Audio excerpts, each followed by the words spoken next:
آج مسلمان کیسے پھر سے عروج حاصل کر سکتے ہیں؟ کیسے عروج حاصل کر سکتے ہیں؟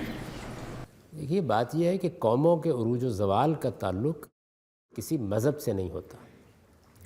قوموں کے عروج و زوال کے کچھ قوانین ہیں، اور یہ قوانین دنیا کا مطالعہ کرنے والوں نے سمجھے بھی ہیں، بیان بھی کیے ہیں۔ اگر آپ چاہیں تو اس میں ابن خلدون کا مقدمہ اور ٹائن بی کی اسٹڈی آف ہسٹری کو پڑھیں تو آپ کو معلوم ہو جائے گا کہ دنیا میں قومیں کیسے عروج و زوال پاتی ہیں۔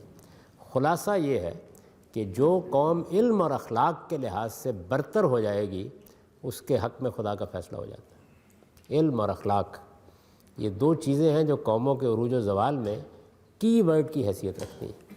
تو مسلمانوں کے ہاں علم اور اخلاق کا زوال ہے جو ان کے زوال کا باعث بنا ہے۔ جب وہ علم اور اخلاق کے لحاظ سے برتر ہو جائیں گے تو خدا کا فیصلہ قانون کے مطابق ان کے حق میں صادر ہوگا۔ تو یہ اس کے بغیر نہیں ہو سکتا۔ یعنی آپ اگر صبح و شام جہاد کرتے رہیں تب بھی آپ کی برتری نہیں قائم ہو سکتی۔ آپ شکست کھائیں گے، پے در پے شکست کھائیں گے، مریں گے۔